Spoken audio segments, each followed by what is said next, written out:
All right, everybody, good morning. I have the pleasure of introducing Jusmar, but prior to that, I just want to give a big thank you to everybody who's here and hello to everybody that is online. I had the pleasure of attending UNC Greensboro, so coming back to Guilford County and getting the chance to introduce someone from Guilford County is exciting. We have some folks here from around the state, from various districts, as well as some of our online schools and some of our universities. So excited to get started. I will go ahead and introduce Jusmar Manus, who is the Chief Academic Officer for Guilford County Schools. She is also a bilingual and bicultural leader committed to improving learning and life outcomes for all children. Very dedicated to both the district and the community, which is fun to take part of and fun to watch. So I'll go ahead and bring Jusmar up here and let her say a few words before we get started. Thank you. Good morning. Buenos dias. He said biliterate, so I had to go ahead and do my stuff. So thank you guys for being here. I'm really, really excited to be able to come in and share a little bit about Guilford County and welcome you to our home and share a little bit about what we're doing in Guilford briefly around literacy, and then the pleasure of welcoming our honored guest speaker this morning that I know you guys are going to get a lot of great information today. So to share a little bit about Guilford and our letters work and our literacy work in Guilford, let's set some context about our district. We are the third largest district in North Carolina with close to 68,000 students. If you see how many acres of land we cover 3,000 acres of land. We have from urban, suburban, rural, and everything in between. We have a large number of multilingual learners.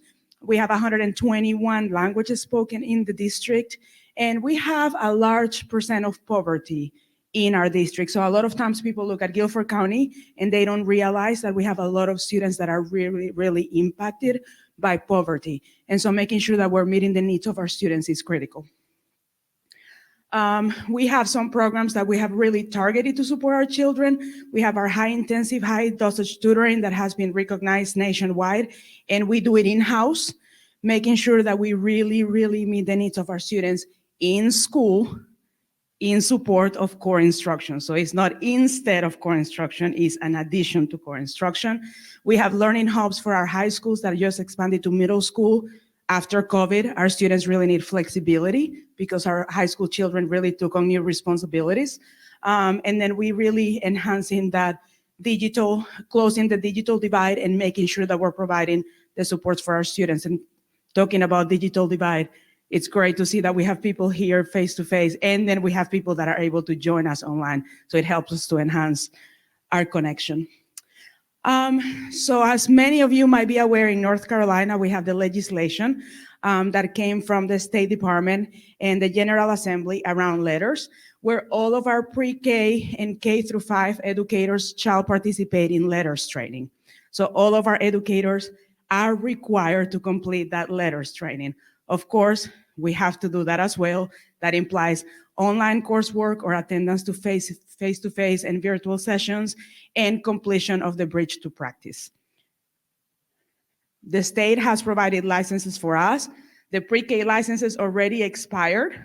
So for our pre-K teachers, new pre-K teachers, districts really have to work hard to make sure that we're closing that bridge and giving this support to our teachers. And then we have the next layers for admin, principals, and teachers, many of those licenses that actually expire at the end of this month.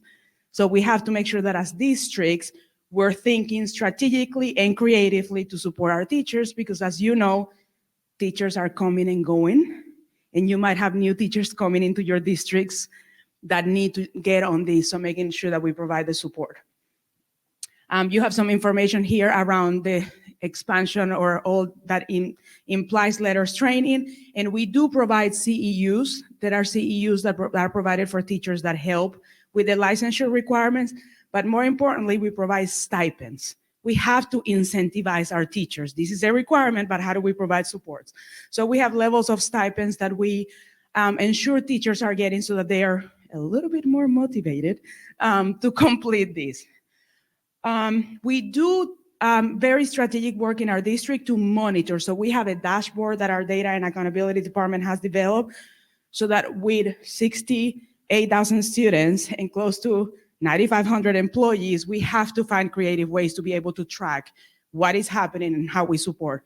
So in partnership with our accountability department, you can see here how we track where they are, how they're completing, and all of that. However, completing training is one thing, but making sure that our teachers have the resources and the support to apply that is a completely different story. And I'm really excited because I think this morning you're going to see that connection through this information session today. We do work with the CKLA core curriculum in our district to make sure, and this core curriculum is aligned to the science of reading, and that work and is aligned to our standard course of study in the state of North Carolina. This is the why. How many of you have seen this? Right? So making sure that this is aligned through everything that we do in our core curriculum materials, because if not, we're having a disconnect between what we're giving teachers with these letters training and what we're using in our district. That wouldn't make sense. So making sure that we have that connection. We have the units of studies. And so this core curriculum has the skills strand and the listening and learning strand. So make sure we're building the skills with phonics and phonemic awareness, but also the reading comprehension, the vocabulary, that partnership. We also recognize that we have to do something strategic with phonemic awareness, so we do use Haggerty as a core instructional material for our phonemic awareness for our students in pre-K and first grade. But like I said, it has to be more than just the training and the resources. Now what? So we are very strategic in making sure that we have job-embedded coaching, side-by-side coaching. How many of you have gone to training and you get all the theory and then you leave and you're like, now what? What do I do with it? So making sure that we have that with our teachers side by side. We go into the schools with technical partners and with our literacy coordinators to make sure that we're with them in classrooms, working together and seeing that on-the-time feedback, in-time feedback, so that they can make the adjustments to instruction so that we can continue to grow our students. We're seeing this evident on our DBLS data. We have a lot more work to do, thanks to COVID, and making sure that we're really enhancing and supporting our students. So that's a little bit about Guilford County. Now I'm really excited to be able to introduce to you our guest speaker this morning, Heidi Mesmer, who's a professor in literacy in the Department of Education at Virginia Tech.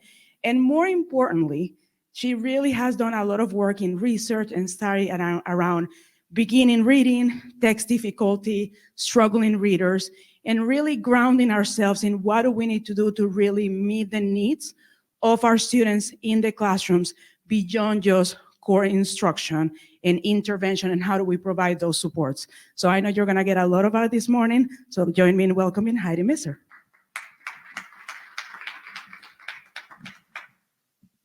Thank you so much. I'm gonna use a lavalier mic.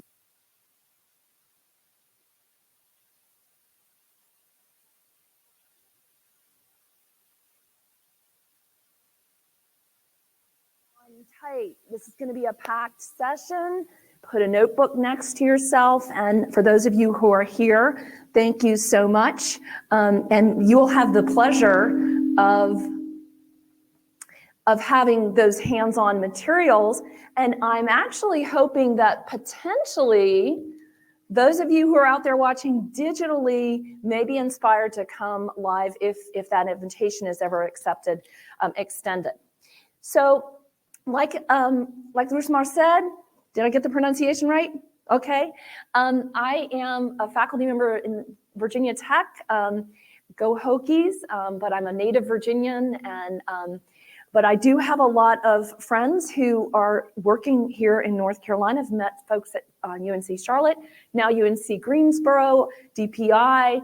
I have a colleague at Chapel Hill, so it's exciting to be here.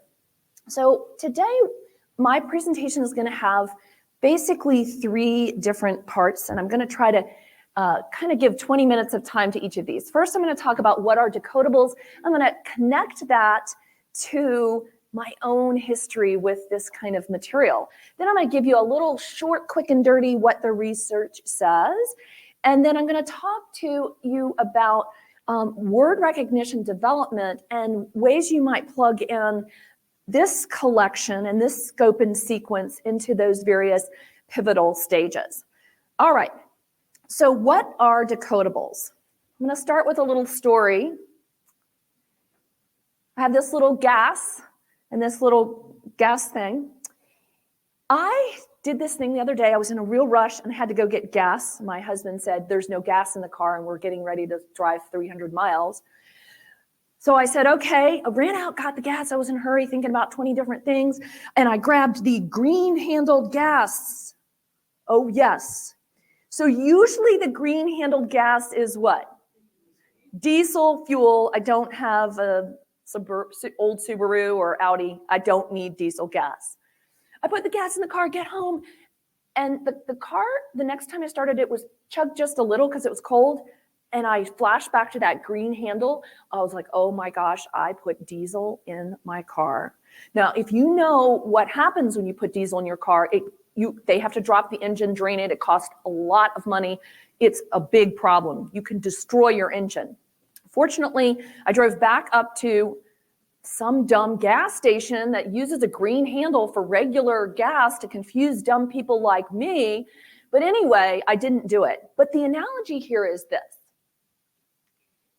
With little kids, and not even with little kids, but kids who are struggling to read, maybe they're beginning readers in 3rd grade, 4th grade, or maybe 6th grade even, we are putting diesel fuel in their tank. By that I mean this.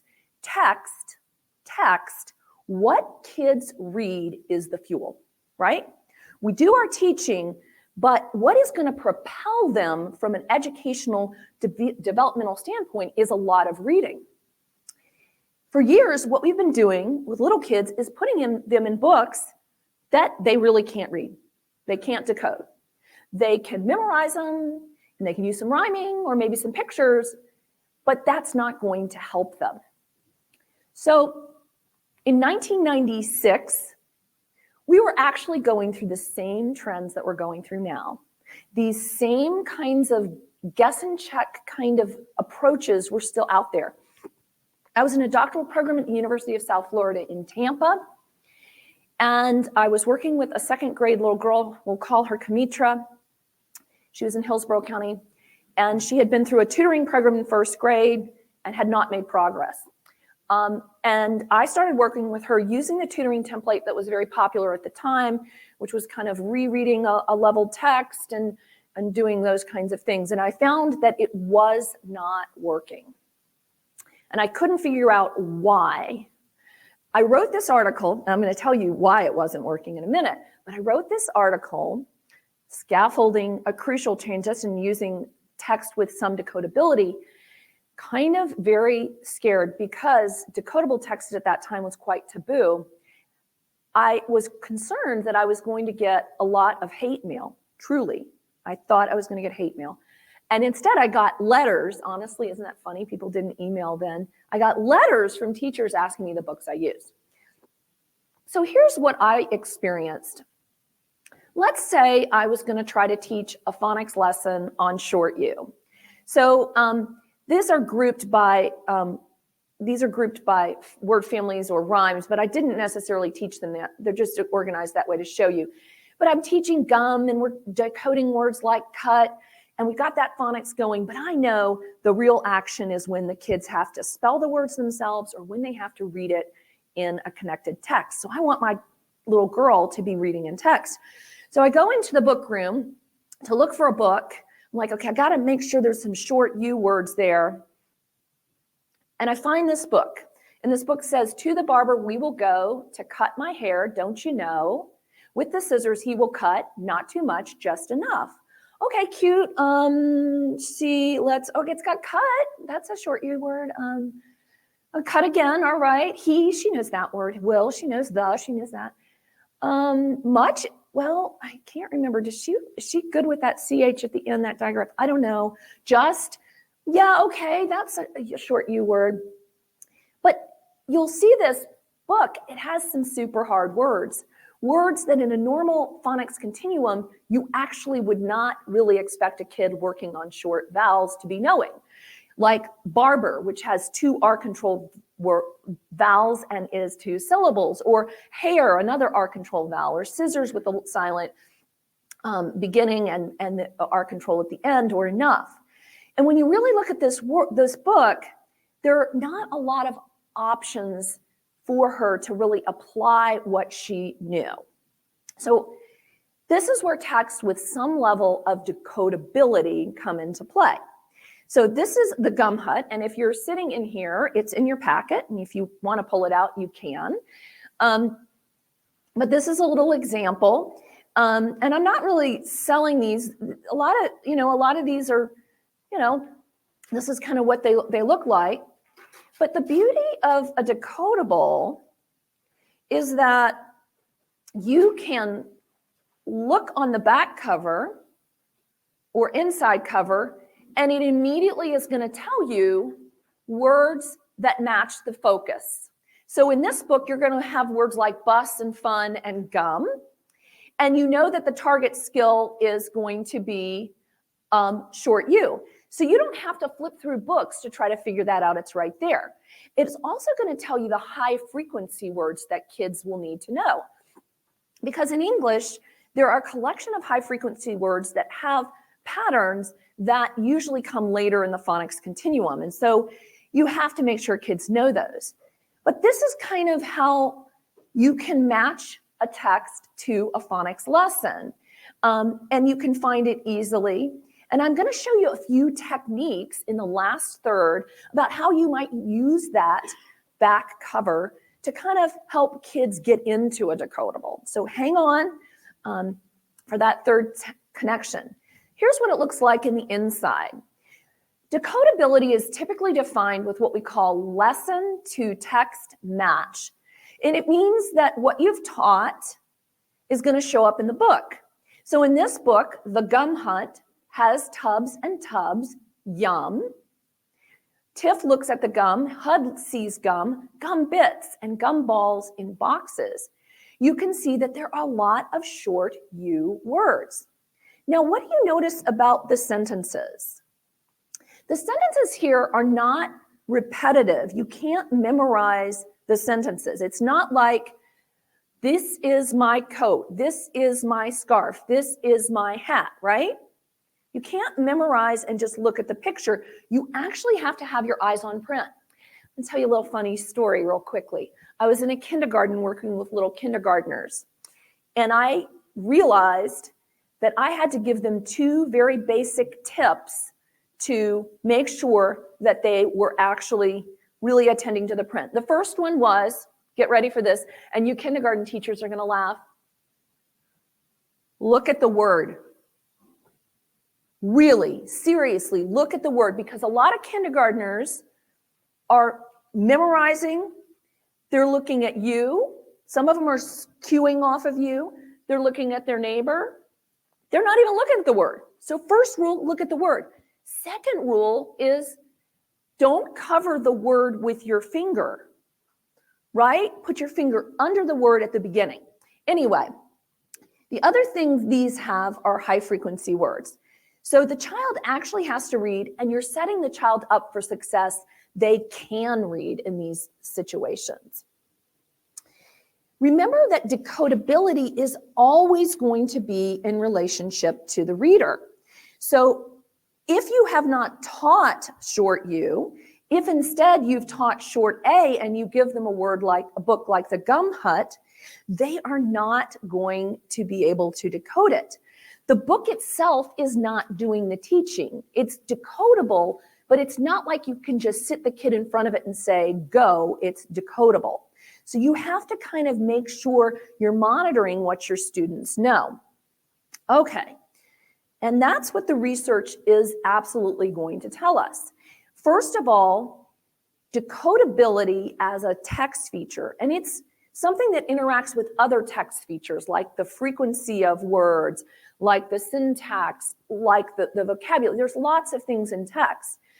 But that is decodability is always accompanied by phonics instruction, right? It never resides out there without a coordinated phonics instruction in a scope and sequence. So the text is an instructional tool that you use with your phonics. So I'm going to zip through some research, trying to keep track of my time. Thank you for your patience here. All right, I know where I am now. So these are 2 lit reviews. This one I did in 2001. This one was done in 2012 by Cheatham and Aylor. And both of these were literature reviews. They were not meta-analysis, but they were literature reviews. And the most recent one basically said this: decodability is a critical characteristic of early text as it increases the likelihood that students will use a decoding strategy, not a big rocket science statement there, and results in immediate benefits, particularly with regard to accuracy. So here's kind of what I like to tell people. If the child can memorize a book and read it with his or her eyes closed, that is not reading. That is not reading, okay? So give it a test, right? If they could just memorize it and use their verbal memory, it is not reading. They have to be able to do it. This is an older study where kids had a highly decodable text diet across all of first grade, which is the beginning reading years. Now, I think as we heard, there's a little cohort of kids in 3rd, 4th grade who are those COVID kids. And those kids actually might still be beginning readers. So you might just want to even say beginning readers. If you had a decodable text diet, and in this study what they did is they looked at a group of kids who all had the same phonics instruction, but one group had a basal or reading series. This was in 1985. That was not highly decodable. It was based on repeating. It was kind of the Dick and Jane model. And then they had another one that was decodable. And what they essentially found is that the first 2/3 of the year, kids were better at decoding if they were in the decodable. So they got off to a strong start. And what they were actually doing is something we call orthographic mapping. Now that's a fancy term. The word orthography means spelling, but orthographic mapping is simply this. When I see a word, I look at the individual graphemes, which are made of 1 or more letters, and I know how to translate those patterns into sounds, and I know how to get to a word. So if I see the word ship, I know SH, sh, I, and then the p. And so what I can do is map those words. And what we know from research is that it is that mapping that allows kids to retain words and bring them up the next time. So what this is really showing is that they learned how to map, and this is really the proof in the pudding. They were better able to read unknown words at the end of the year. So let's say they knew, let's say they knew jump, and let's say they knew a word like bent, and you gave them a word like pump at the end, they'd never seen it, they could map it because they knew the letter sounds. And it was kind of like a self-sustaining process. We call that a self-teaching mechanism. If you know enough about the system, you can apply that in words you haven't seen. And so a text diet with this kind of got kids into momentum. They were able to apply what they knew, and it shaped their strategies. All right, this is a more recent study. This was in 2005. Actually, I'll have to update that. I don't know that that's the exact right screenshot of the study. The study that they did with 2nd through 4th graders was actually one in which they looked at, these kids were in a tutoring program. They found that the kids were more fluent and accurate with the words that were more decodable. So what they did is they took every word in every book that the kids read and they ranked them from easy to hard. So if you look here, if you look up here, single letter words were the easiest, A and I, and then open syllable words like me, we, my, and then CVC words were a little harder. CVC is highly consistent in English. It's that closed syllable pattern is really works, especially in single syllable words. And then you saw some blends, consonant clusters and digraphs were a little harder. Then the silent E, then all of those vowel graphemes, right? I'm going to talk about that a little longer, a little later. Long vowel patterns take a long time. So like O, A, O consonant, E, O, W, they take a long time because there's more than one way to spell them. And decodables can really help kids get a lot of exposure to those. But what they essentially found is that when those words for these second and fourth grade strugglers dipped into these harder patterns, which were R-controlled, multi-syllabic words, words with inflections like ES, ING, words with silent letters, words like dinosaur or communication. Once the words dipped into that area, their accuracy and fluency was compromised because they didn't probably know the patterns. Now, if somebody taught them, they probably would be able to do it. But the point is that words really do make a difference, especially with struggling readers. They're going to be more sensitive to that because they're trying to figure it out. I also did some short-term interventions myself. These were simple experiments. They were little groups of children in first grade where I would teach both groups the same phonics instruction. One group of kids would have a decodable, another group would not. And I found that the kids in the decodables were more likely when they read to have accurate word reading and to, even when they didn't accurately read, have errors that matched the patterns that were in the word. Okay, this is another new study out there. This is a meta-analysis that looked at text types in interventions. The studies in this collection were not necessarily designed to test text per se. So it's an interesting kind of study, and they probably did that because there probably aren't a ton of studies there. But what they did find is that there were about 8 studies that were using tutoring, one-on-one tutoring. And in those 8 studies, the kids often would have a decodable for a period of time. So like if you're doing a 10-week intervention, they'd have decodables in the first 5 weeks until they kind of crossed a threshold, and then they would go into something that was less decodable. Now, the labels they're using were, going back to lots of different things. And, something like this, which is one of the Just Right Reader, it's the, the really advanced they're called beyond decodables, I think. High interest chapter books. So this is kind of like the type of thing that they would be reading. So I guess I'm saying, this study labels and the like are a little complicated. But the point is, it's, kids eventually move to a point where everything's decodable, right? Because they've mastered the code. But with older readers, they're definitely going to need something that gives them a little more pacing. And I'll talk about those in just a minute. Okay, so here's kind of the big picture. Across studies, what we know is that you absolutely, this is not kind of thing you drop in front of kids. It has to be coordinated with the phonics scope and sequence.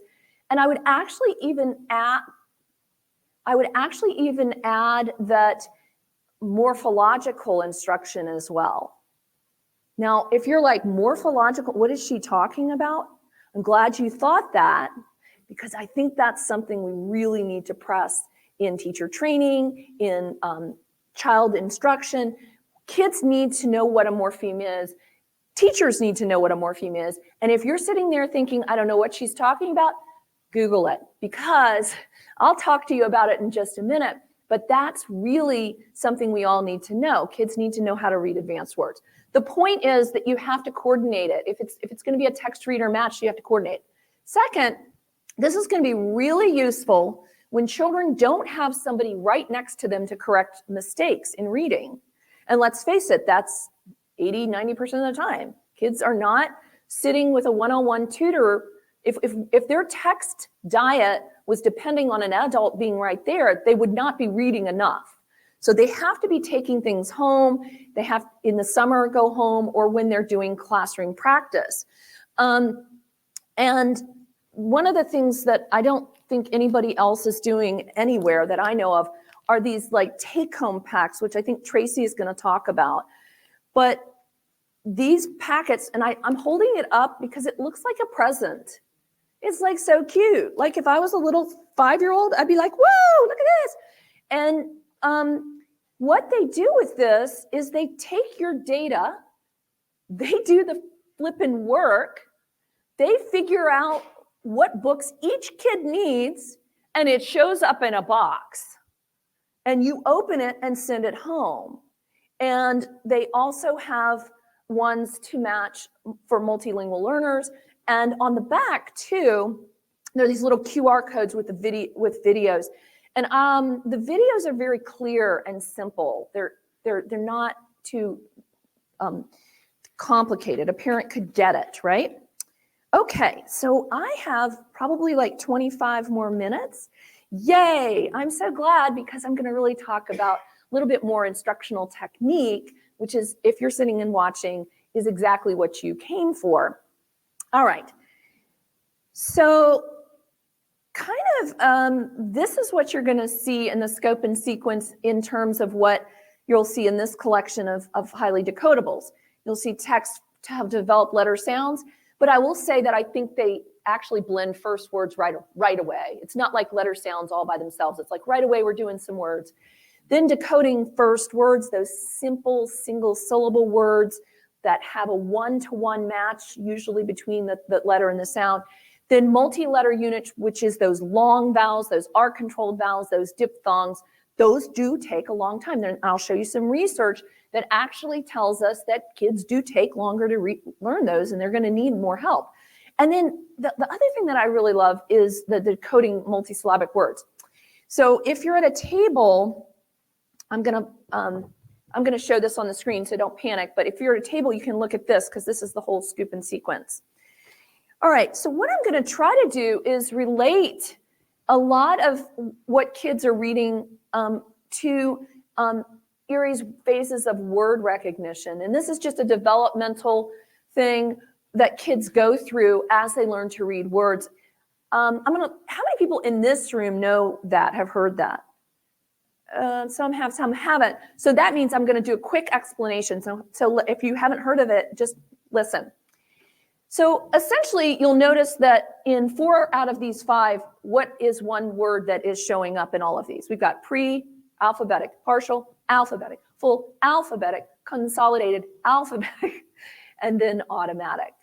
So these stages are set up basically, and they're tested. This is a tested theory, basically saying that kids move in their development of recognition from pre-alphabetic, meaning they do not use letter sounds to read words. They might use letters, so that if they have the word look, they might just kind of seize a very unique element of that word, the O-O, and go, oh, that must be look, right? But they don't know that the O-O is representing the sound in that word. And of course, that doesn't hold up very long, does it? I mean, it's natural and it happens. That's how kids learn their name. That's how they learn McDonald's. You know, I mean, it's not a bad thing. It just doesn't hold up for very long, because eventually you're going to encounter book and took and shook and all these other O-O words.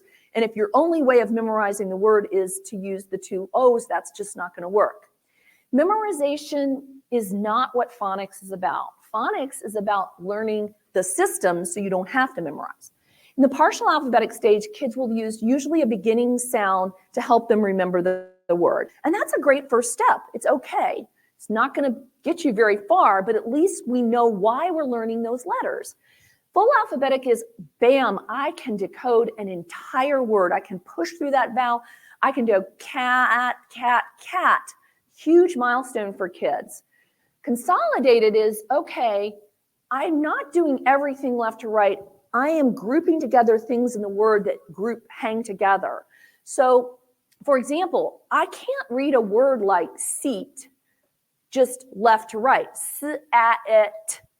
I can't do that.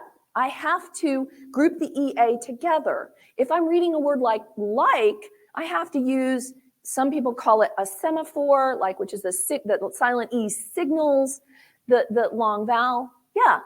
What about a word like pre-treatment? Would I go left to right? No. How do I approach pre-treatment? My studio audience, how would I do that? Prefix, suffix, base word. So kids don't decode every word the same way. We've got so much focus on that left to right, blending, very important, huge milestone, but not enough. Yeah. And then words are automatic, right? You access words. How many words correct per minute does an advanced reader read silently? Over 200. Advanced readers are processing 3 words per second, and they must do that if they're going to comprehend. So it has to all become automatic. Okay, so how do the text fit in? This is the scope and sequence. Grab it if it's at your table. I love that they made it big so you can really see it. And the one I have up here is a little different. They're constantly just redoing things in that it's like, oh, wait, we need to do this. Our partners out in the school said this is going to work. Oh, our research partners suggested that. They're they're nimble, right? Like nimble. Most companies just can't do that. They're very nimble. So this is a little different, but it starts with letter recognition. Right away, it teaches kids how to blend a few VC or CVC words. Then the first, it looks like they're VC words. Then they go to consonant, vowel, consonant words blending, adding digraphs where there's 2 letters but 1 sound. Then there's a section for blends, often called consonant clusters. There is research that does tell us that consonant clusters are more challenging for kids. There are item response assessments that tell us that that's harder, especially at the end. So they've got ND, NK, NT. Land it's hard to hear the N in the D. That's called a preconsonantal nasal. And it's harder. There's research to say that. Then long vowel words with a silent E are controlled vowels. Vowel teams, EE, OA, etc. Diphthongs, and then all kinds of soft G, soft C, stable consonant, stable syllables like BLE, FLE, PLE. And then this is what I think is really good, especially for those of you who are working with kids in middle or high school. Decodables Plus, and this is a little bit, I think what's out there has been advanced, but as you can see is in books like Swamp that I just showed you, you'll see that there are prefixes. You can open the book and know that the kids are going to be seeing a lot of prefixes. In set 51, it's going to be dis, re, un. You're going to get mostly derivational suffixes here of ent, er, ful, and ive, and then some advanced phonograms. The topics really are interesting to advanced readers. There's one on crypto, I'm told. There's one on Mae Jemison. So there's some really cool topics that you'll see in these. It goes on to suffixes like est, ic, and then they also have ones with Latin and Greek roots too. So, we're really kind of covering the whole gamut here. So I'm going to show you a couple of these things and connect them to a few things that I understand. These little letter books are great in pre-K. These are emergent to get kids close to them. What I love is that they have the little handwriting section on the back. I was just talking to some SLPs and faculty, and we were talking about OTs and the use. But what we know from the research is that kids learning to do those handwriting strokes correctly is actually associated with not only writing legibility and fluency, but it also mediates, that means it enables or helps kids learning the letter names and then even later word reading. So the idea is that researchers pretty much hypothesize that the motor perceptual links that kids are required to do when they're handwriting is what is helping, it's adding another neural pathway to help them recall the names. And so I love that that's added in. And this is just a plug for handwriting. And this is, I actually tweet, and so this is kind of something that I might tweet. But all right, let's keep going. So when kids are kind of moving from a partial alphabetic stage to fully sounding out, they need texts that are controlled, and that's really where it's very important. All right, we're at the middle of the presentation. You've probably kind of glanced at your phone. Okay, all right, lady. But I want you to stop, because I'm going to pinpoint something that I sometimes don't see people knowing how to do with kids. And that is teaching them how to sound out a word. A lot of times what I see is teachers just modeling sounding out a word. Here's cat, cat, cat. But that's not enough. So I'm going to show you 2 techniques for sounding out a word. This one comes from this study by Gonzalez Frey and Linnea Erie. It's called connected phonation. Basically, you start with a word that has a consonant consonant. That's a consonant that you can kind of drag, like like it goes on, right? There's probably, my SLP friends probably have a better term for that.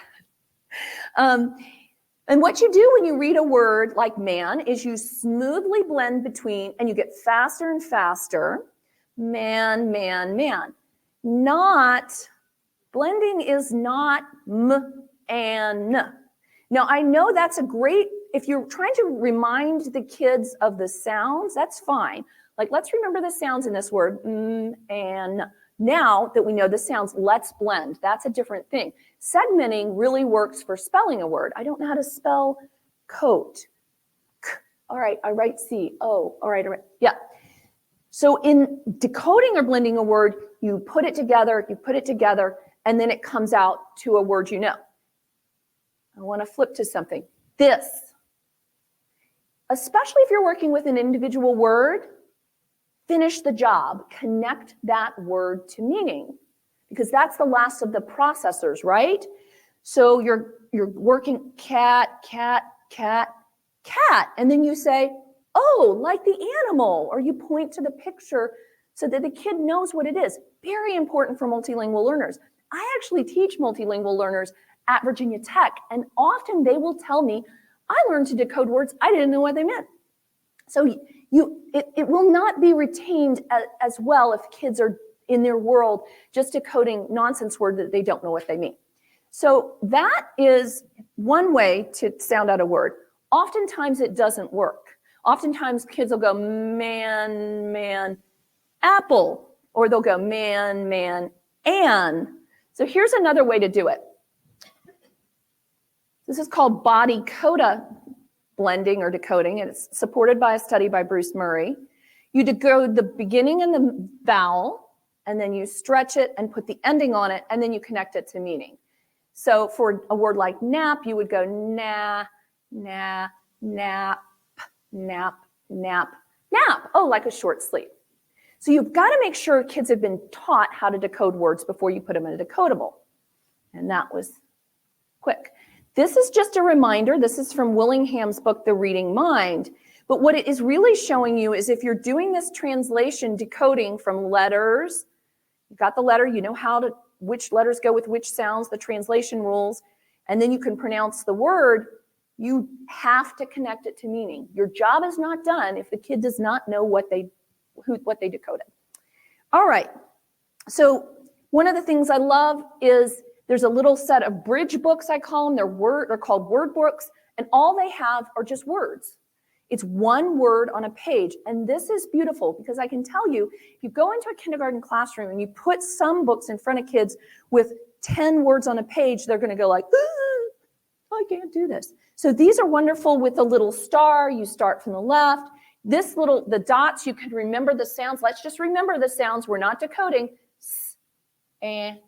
Okay, now we'll decode. Maybe over here, Sam, get faster, Sam. That's a name. That little child is Sam. On the back are these, this is an activity you can use for phonemic segmentation.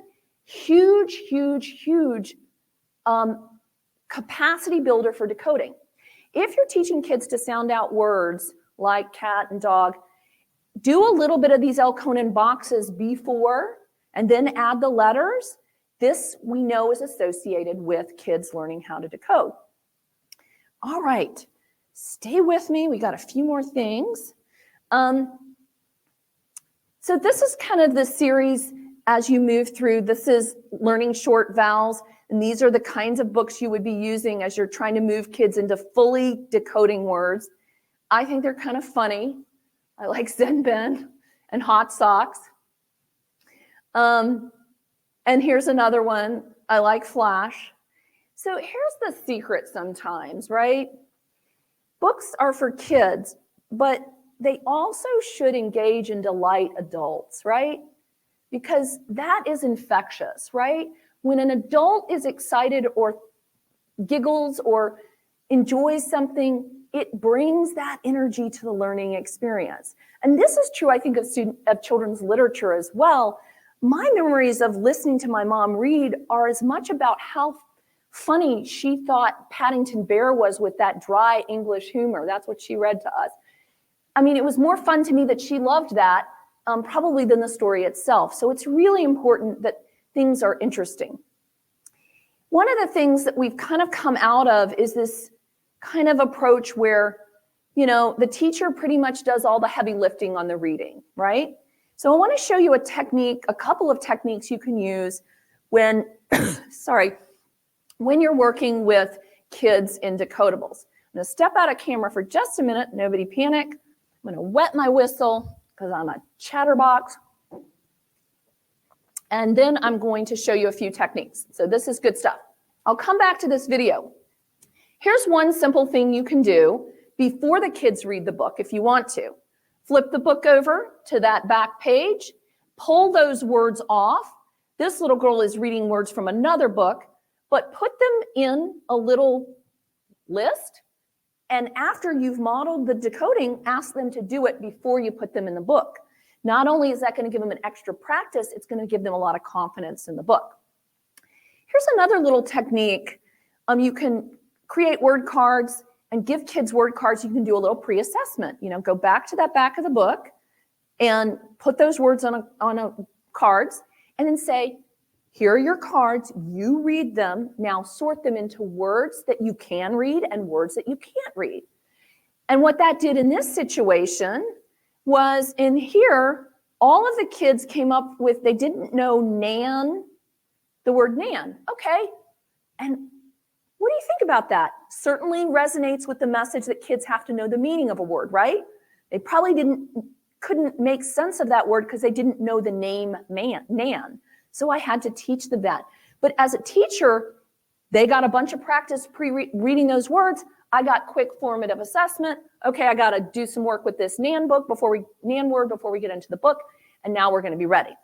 All right, I'm going to show you another technique, and I'm going to show you a video.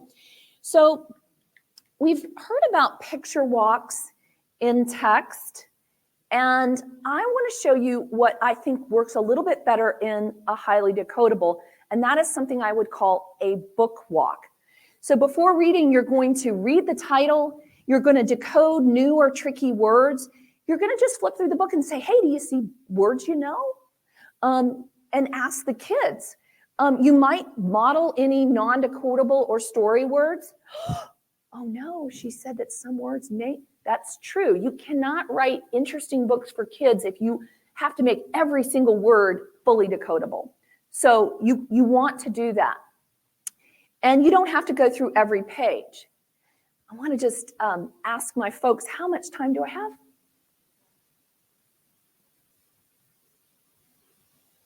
That's okay. Okay, awesome. So I have time and I don't have to rush. So in this little book walk that you're going to see me doing with a group of first graders, first of all, I'm going to tell you that this is a teaching event. I'm transitioning. So folks at home, thank you for your patience. Go ahead. I've lost my. Yeah, just minimize it. Please don't close it. Just minimize. Yeah. Okay. I got it. Thank you so much. Now we have it. So I want everybody Okay. to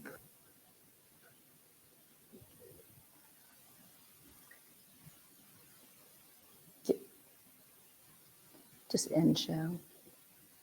Just exit. And that's fine. Thank you. Okay, we're all human here. Of course you know that. You teach every day. But we do embrace excellence. So sorry about that.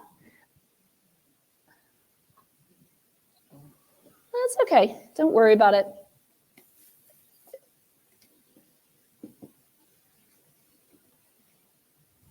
That's okay. Oh. put this book in front of them, Tim.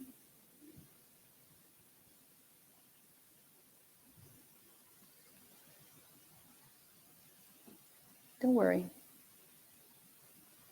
So what you're going to see in this video is essentially me working with a group of first graders, and they have a book, and in that book are two words that I'm not sure they can really read. One of the words is still, and it has the blend or cluster at the beginning, ST, and then the other word is swim. And that I'm So I not want sure that they're going everybody to know put either. This book in front of Okay.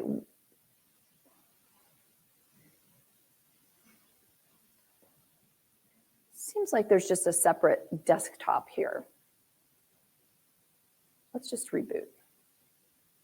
Just reboot. No worries. We'll just reboot the whole thing. All right. So we're just going to reboot because my computer is not cooperating. And there's no worries because I'm actually, I could talk about this my whole life.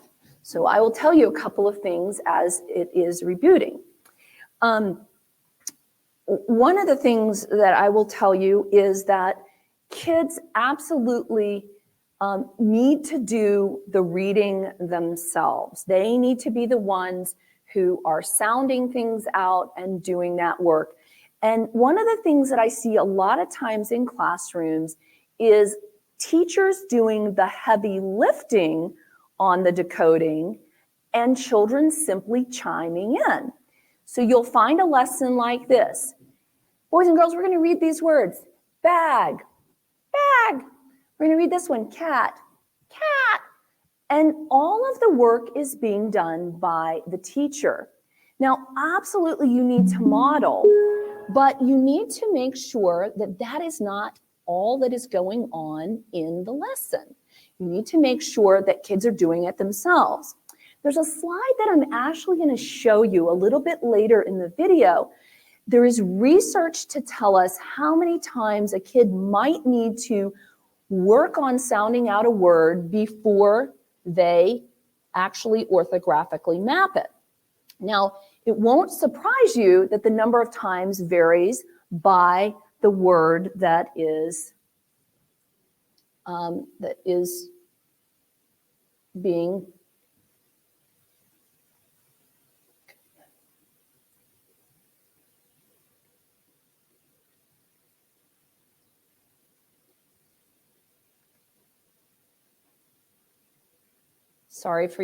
thanks for your patience. It's somebody's set something that is, it's detecting a second.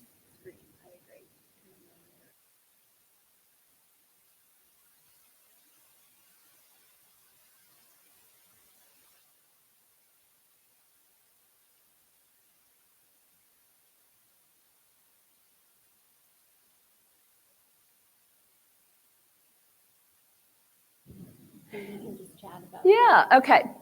So what I'm going to ask you to do is I'm going to ask you to actually, I'm going to kind of talk through some of the ending part.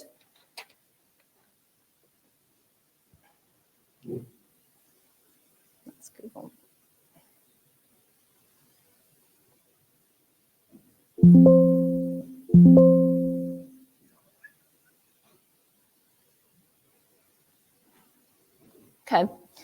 well, we don't need that. So a couple quick things I'm going to talk about. All right. If you are at home, we're back on track here. Go out to the Just Right Reader website. Google Just Right Reader scope and sequence. If you're in my studio audience, I found so. Pick up the scope and sequence, okay? Pick up that scope and sequence. And what I'd like you to do is look down to sets 31 and 33 and 32. Okay, so let's think about for a minute. We're back on track now, but I'll handle it. Let's think about for a minute. Let's think about for a minute the sound okay? Okay, folks here, if you think about the sound there are 3 different ways you can spell What are the 3 different ways you can spell At least E-R, I-R, and U-R, right? At the very, very least. So if there are these different ways that you can spell that, here's what we know. I'm kind of talking about this notion of, in order to really learn patterns where there are different ways to spell things like you actually have to see those patterns between 1 and 8 times, right? So you have to have a lot of repetition and you have to do it a lot yourself. And so that's where having some decodables that have those patterns, a lot of what you see are materials that only have those little short vowel words. So now I'm going to kind of go back. I do want to show you that video because teachers love to see videos, and I have just a few more minutes. Okay. So the point that I was just trying to make. So I want everybody to put this Sorry, in front of just them to close out. The point I was trying to make is that when you have materials that give kids extra time to practice, any pattern where there are variable ways to spell it, it's a win, okay? This video is a book walk, and I'm working with first grade kids. It's a teaching event. If you've been teaching for 10, 20 years, you will see all kinds of things you would do differently. I can see some teaching fails here. But the whole point is that this is an event that you can think about and reflect on, right? And that's the beauty of it. I've been spending my 25 years reading and producing research and talking to teacher educators and in classrooms, but not like you have. You're the expert there. Okay, so this is my book walk with these little kids.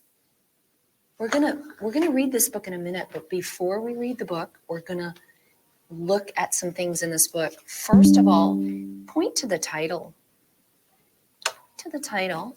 Read that title. Do you know what that title says? In the sun. I did not read the title for them, did I? It's their work. They did it. Called In the Sun. What do you think the story is going to be about? They're going to be playing. They're going to be playing? What do you see the picture there, Watching Tim? TV. Playing in a pool. Playing in a pool. Zaylee, what do you see there? I do not know. Okay, 2 quick things. You're going to see a teaching fail here with Zaylee. Zaylee lives 5 to 6 hours from the beach. She probably does not know beach. And you can see me not realizing that. But I also want to just say that it's really ironic that I'm showing you these videos now because many of you have probably come back from a snow day. These were shot in March after a snowstorm. There was a whole group of people who came into Blacksburg to shoot these, and they had to sit in a hotel for a couple of days. So we had literally 4 hours to do what was supposed to be 3 days' work. So just to let you know, I know these kids are climbing the walls. I know, and we just had to get it. You know, what do you see there? I know. It's her turn. What do you see there? What do you see in the picture? I see a pool. Well, you see a boy, right? And does this look like he's in a pool? No. It looks like it looks like waves or a beach, right? Turn and open to the next page. And I want you to look at the words on this page, and I want you to see if you see any words that you can read, especially words that have the app word family. Do you see any app words on that first page? Let's look at the page with the boy sleeping. Do you see any app words on that page? I do. What do you see, Tim? Nap. Yep, there's the word nap. Do you see any other words, Zaylee, here that you know how to read? Kaylee, do you know any of those words on the sides that you know how to read? Sun. Sun, you see sun. What else do you see? Got. Got. Do you see? A. Yeah. A. Hot. Hot. Yeah, there are a lot of good words. He. Yeah. Red. Red. Look at the page with the boy in the swimming pool. I'm trying to get There's them a to word swim, on come that to the page swim. that says what he's doing. Do you see a word that tells us what he's doing on that page with the swimming pool guy? Look on the page with the little boy in the swimming pool. Do you see a word there? This word? Do you know what that word says? Swim. Swim. Yes. Point to that word swim. Everybody put your finger on that word swim. Yeah, it says swim. That's a tough word. And then flip to the back page before we read it. The. And there's another word that's a little tricky on this page. Starts with an S. Can you find the S So I'm word? trying to get them to come to still. Sun. Ah, that's not sun. Stun. Tim, what is that word? Still. Do you see, what is the word part that you see in the back of that word? Ill. Ill. And at the beginning, Zaylee, what do you see? What does that ST say together? Still. Let's see. Let's see. What does it say? And so what's the whole word? You've got ill and you've got st. Steel. Steel. Good. And that's Okay. exactly how we would be saying it in Southwest Virginia. Now, I have a few minutes, I think maybe 5 minutes. Yeah. You've been very patient with all of our little glitches. One of the things you'll notice in that video, what I was basically doing, the teaching idea is before you read a decodable, if you're working with kids who are not really fluent, open the book and get them to do that. Read different words in the book. You'll hear that I was using kind of a word family approach. I don't know that I would do that right in the future. I don't think kids need that. So I'm not necessarily saying that's a great idea. You saw my teaching fail with Zaylee. You know, she probably hadn't been to a beach, so expecting her to know that. But the point of the video is to simply think about, ask kids to roam around and get some of those words before you just drop them into the text. All right, I'm going to do a few quick other slides, and then I'm going to wrap up. You've been so patient, so hang on. Just a reminder, there are lots of books for teaching all of these different patterns. This is what an advanced text looks like. On the last day of 5th grade, Josh and Jolene came home to find a note with their names on it. That is a very different kind of story and structure than you would hear Zen Ben, right? In fact, I don't know that a lot of people would look at that and say, well, that is like the hardcore decodable in the way that they know. My point is just to say that kids advance and text advance. As kids know more, the text get, and they don't have to be as controlled. This one's cute, born to surf. I glide farther out and spot the perfect wave. I'm stoked. Don't you love it?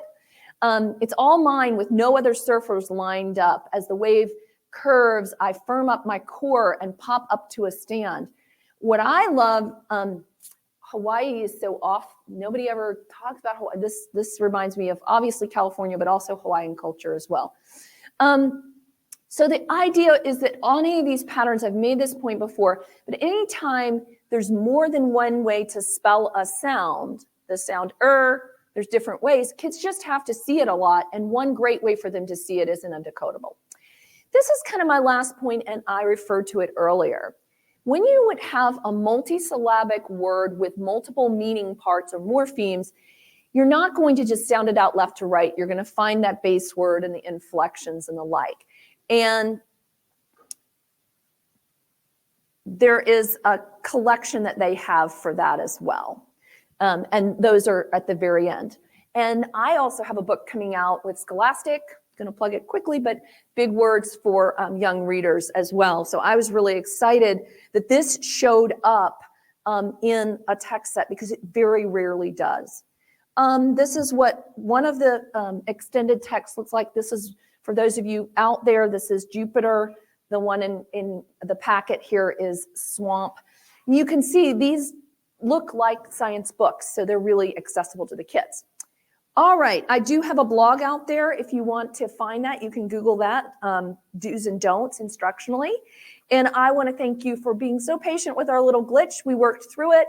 And I'm going to turn it back over to Just Right Reader.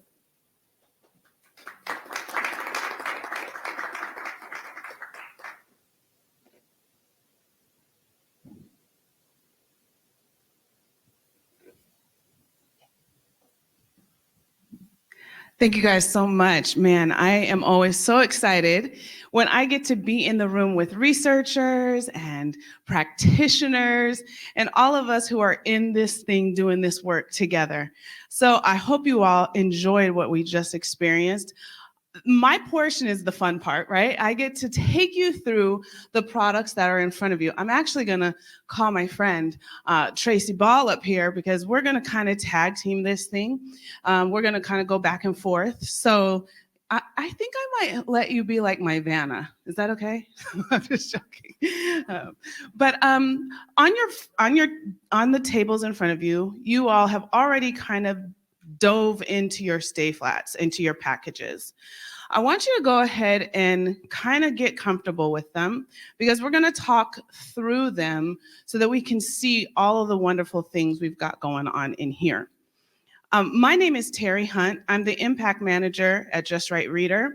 I get the awesome opportunity of going all over the world, all over the country, and talking about this amazing product that allows me to live my best life and do what I love to do, right? And that is talk about literacy and talk about books. I want to skip, oh, I have it in my hand. Very good.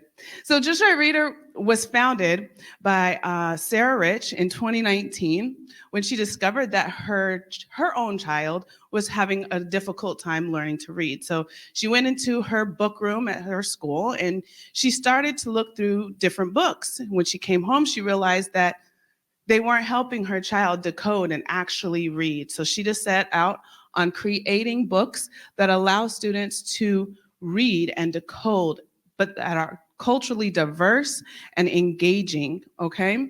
And of course, we know that they're all backed by our research. This is really going to be the last slide I talk about before we get into the books, because this is the part of Just Right Reader that I enjoy so much.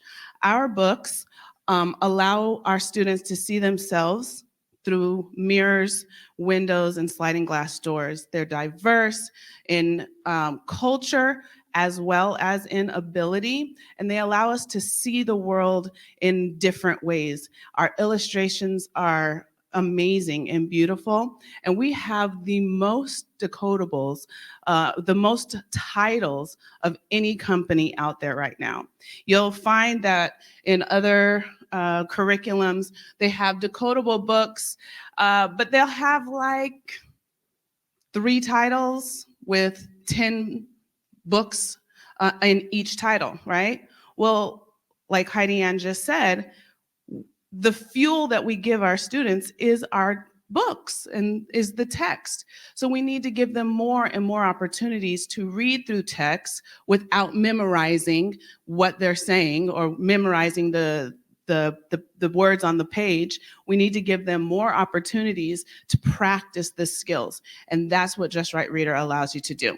So inside of your book, inside of your packs, you're going to find, I don't want the take homes just yet. All right, perfect. Inside of your book, inside of your packet, I want you to look at O is for octopus. Okay? O is for octopus. is one of our pre-emergent books. It allows students to really start to see the vowel sounds that are made through all of our books, right? Or through all of the letters. And then it connects it with a picture. We have short vowel, long vowel, and we also have just pictures and illustrations with those books also. Then we have our kindergarten books, right? And you'll notice the scope and sequence here on how we go through each of these books. And these decodable books allow them, like Heidi Anne said, to decode the book, blend the words together, and then really delve into understanding the story, right? Now, our 3-5 chapter high interest books, these really get into word parts, more advanced text, and allowing them to really start to understand the way in which informational text is presented, right?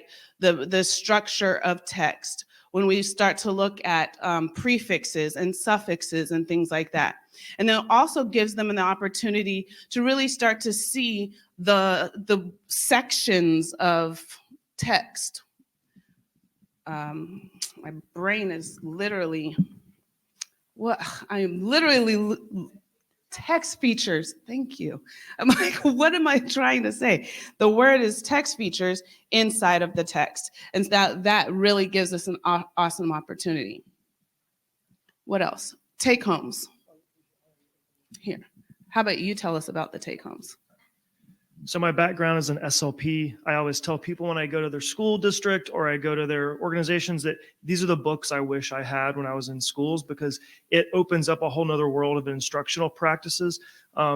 Just as Jusmar was mentioning and Dr. Mesmer, a lot of the teaching that we have, a lot of the instruction that we have lacks a lot of the foundational materials to actually carry it to the next level, which is actually implementing it. So as an SLP, implementation was my thing. I was really good at figuring out a way to get students to make progress on their goals. And I didn't really do that with all the traditional materials. I used their own materials, core curriculum, and I used a lot of decodables that I could find laying around that people may not be using anymore, but none of it was as high quality as this, and I couldn't send it home. So one of the magical pieces about what we do at Just Right Reader with the decodables is that these take-homes, as Dr. Mesmer mentioned, not really a lot of people do this. And one thing that she left out of that is that the way that we kind of bring the magic to life is we actually ask the schools to introduce these in the school. So we're asking the teachers to teach. We're asking the teachers to use all of the scope and sequence, all of the lesson plans.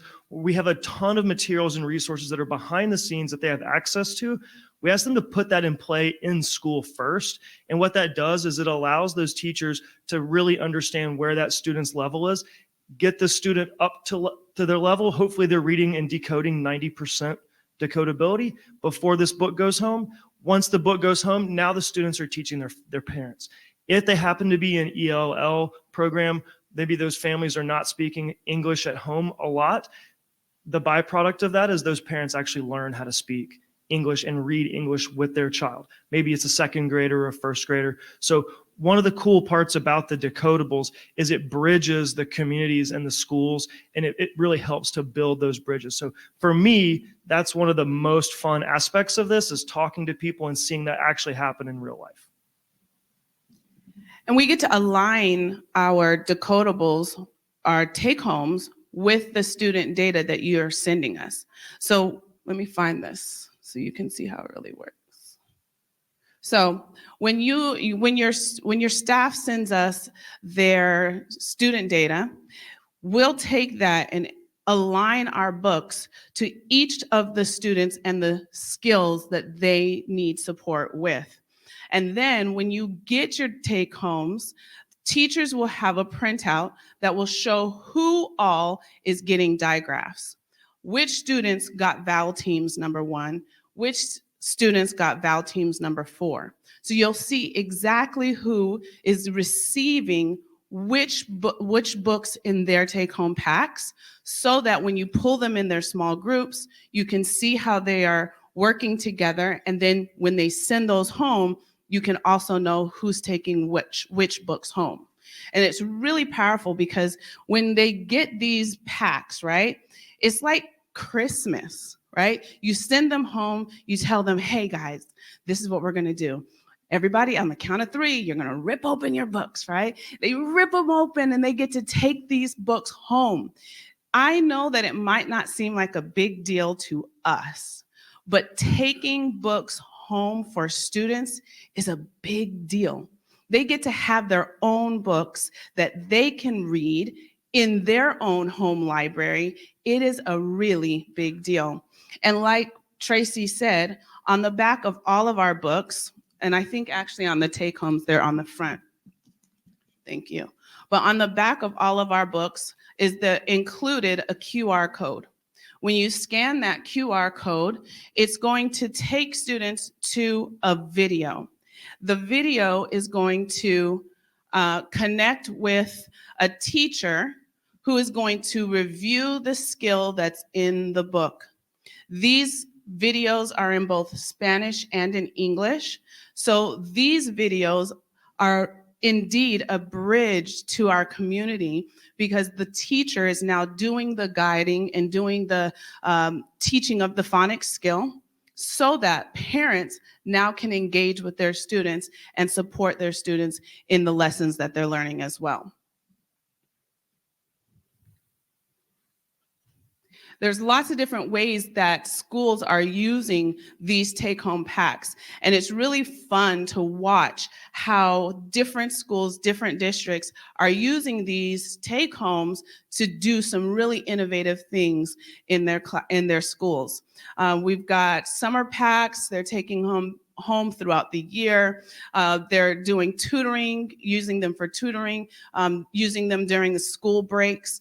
The important piece that I like to highlight here is really the fact that it is the teacher who is reviewing and teaching in the classroom and then sending books home. That's really where we're seeing the most and greatest impact, is when teachers are doing the work with their students in class and then sending the books home to reinforce that learning. They even get to take them home in a cute little backpack. And when they get to take them home, it's like they get to put them in their backpack, take it home, bring them back. It's just so great. And then we were talking to some of our superintendents, and they were talking about how they really wanted to do some amazing things for their kids. And Ironetta Wright wanted to connect with her community. So Sarah said, hey, we should do a video. And so when she did this video, they sent it out to all of the parents in their district, and we don't have it on there. Okay, perfect. So we'll do that in a minute. But what we now have is the opportunity. No, we can pay it later. We can do it later. We'll do it later. Okay. What we now have the opportunity to do is to print a QR code on the backpack, so that when the backpacks go home, they can scan the QR code and each get that personal message right there at home. It's really cool. And another thing they've been playing with is the idea that the superintendents can change the message. So maybe they change it for Christmas. Maybe they'll change it for back to school. And each time they scan that code, it will take them to the video. We can show it. Yeah. So let's show that video.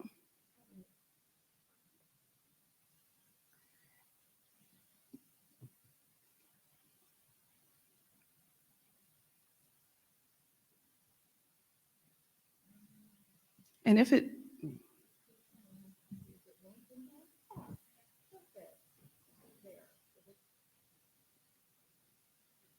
So what is ClickUp? ClickUp is an all-in-one productivity software where you can manage everything and anything. Hello, families of our ELL students. I am Superintendent. President Ironetta Wright. And I'm Board President Ben Lindy. We are so excited to share how together we can make this summer a summer of reading. There is a lot of research about the science of reading, and the best thing you can do as a family is read together. To help many of our families and students, our team will be visiting neighborhoods this summer to distribute books. Students will receive a backpack of decodable books by Just Right Reader, and they will be able to practice reading in English and Spanish all summer long. Every time your child reads one of their books, it keeps their phonics skills strong so they're ready for the year ahead. These books are fun, colorful, and tell stories that get kids excited to read and then keep reading. Plus, every book comes with a memorable video that teaches a phonics skill. Just scan the QR code on the back of the book to watch the video in English or Spanish. Have your child add their name on their Just Right Reader backpack, fill it with their books, and bring the power of reading everywhere they go.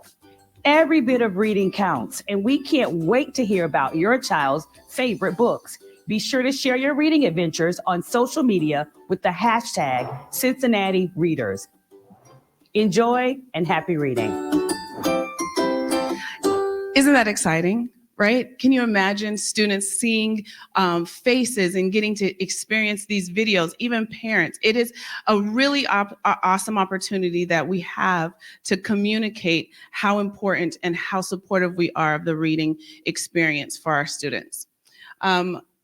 Inside of your packs, I believe you'll also see examples of our, at a glance, the science decodables, as well as some of the lesson plans that come with each of our titles, each of our books.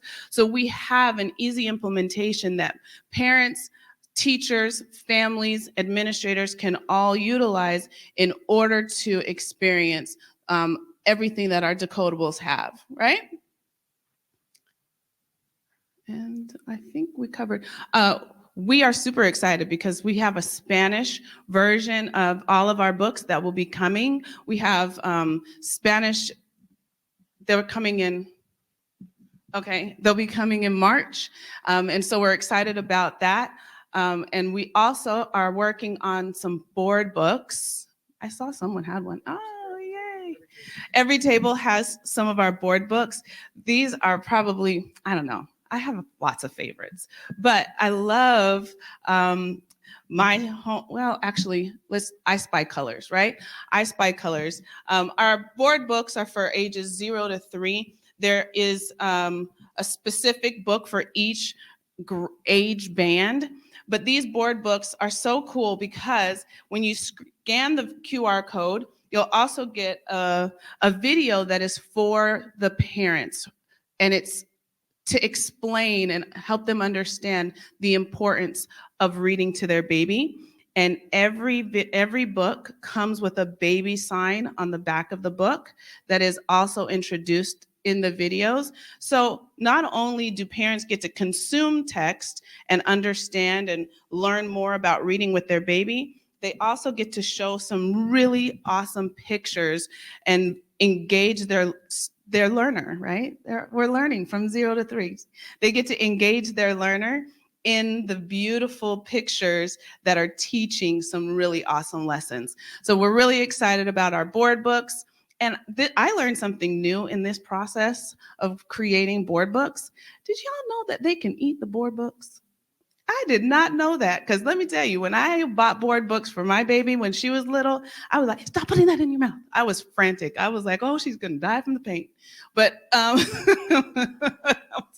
but these board books, they can be eaten. I just thought that was a fun fact that I'd share, because I mean, it was like, I don't know, that's really fun.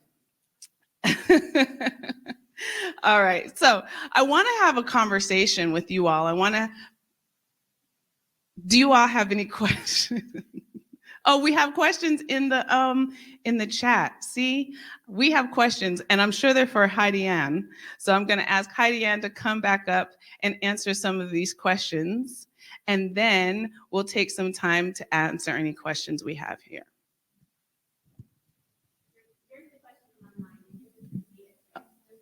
Okay, the question from online is,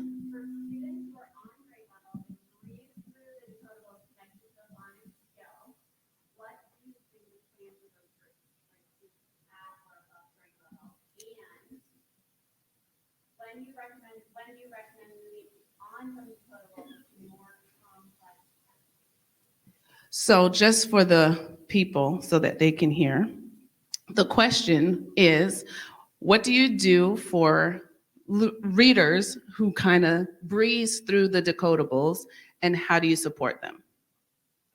Yeah, so that's a formative assessment, right? When a student breezes through the decodable and is not stopping to have it, then you know, okay, they've pretty much, that's good. I would give it another chance, like maybe the next day or two. Like I wouldn't assume just that, like if you did it right away and they got it, make sure you come back a day 3 or 4. But yeah, that's absolutely right. Not all kids are going to need a whole lot of time in decodables or they need it over and over again. My understanding of the research is that once kids have mastered most of the patterns in single syllable words, they usually, the text doesn't need to be as controlled. So that would be my response. And I don't think the idea is that you use decodables exclusively, right? They're really great when you're teaching patterns and they come right after your phonics lesson, but there are other things that the kids are reading. Call them whatever you want.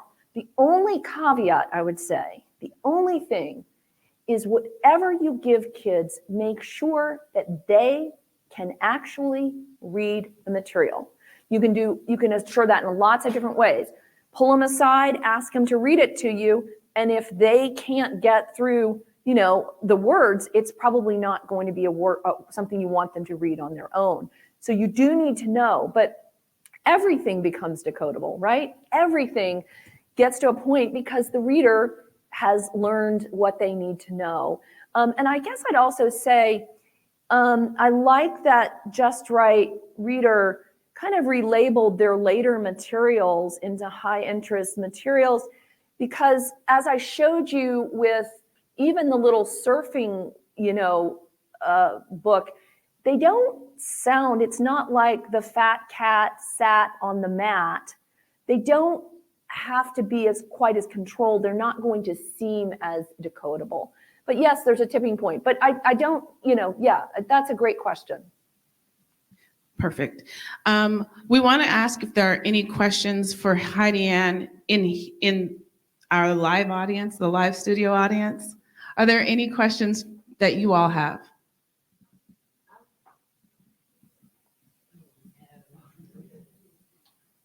Hi, I'm coming from the secondary world, and so I'm sure there are things for all you elementary folks that you understand that maybe is implied that I don't know.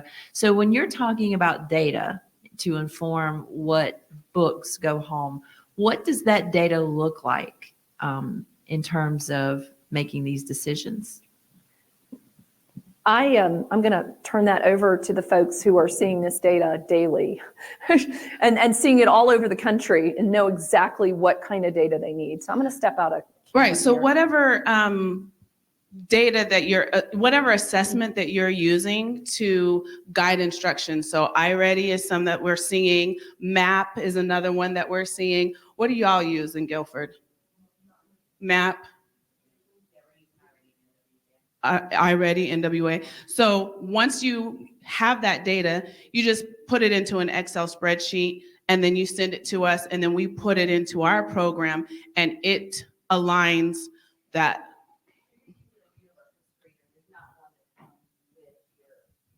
Correct. We're using whatever's happening in your building. But I would say, and I don't know how common this is in secondary schools, and you guys can weigh in, you do need to know what patterns kids can read if they're reading significantly below reading level. So if you are looking at a 6th grade kid who's reading on a 2nd grade reading level, you need some kind of decoding inventory to know that they need R-controlled vowels. And that's not very common. So there are a couple of measures out there, but if MAP might give that since it's adjusted or whatever. So I would just say you need to make sure you know what, you got to dig down a little in a way that secondary schools I don't know are really used to. That was a great question. Anybody else? Any other questions? Any other questions? Okay. Okay.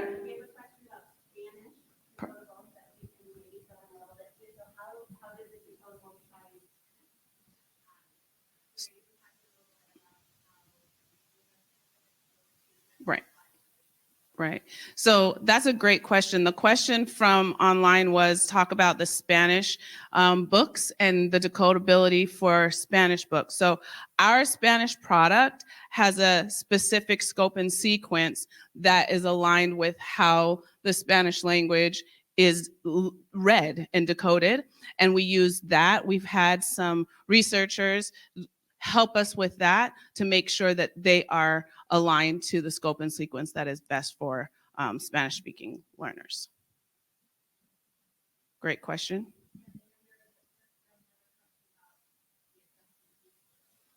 Perfect. All right. So hopefully we clarified that. Any other questions in here? All right. Well, I want to thank everyone so much for joining us online. We had an amazing time. Thank you, Heidi Anne, for being here and walking us through that. I always enjoy hearing you speak. I always enjoy hearing all of our researchers share their knowledge, their expertise, and what they're doing. If you want to learn more about Just Right Reader, feel free to visit us at justrightreader.com. If you have questions after we kind of close out, we can all sit down around the tables and talk it through. This is why being in the room is so important. So like Heidi Anne says, if you all have the opportunity to be live at any of our upcoming symposiums, get in the room so you can really have that one-on-one conversation. Thank you guys so much. We'll see you soon.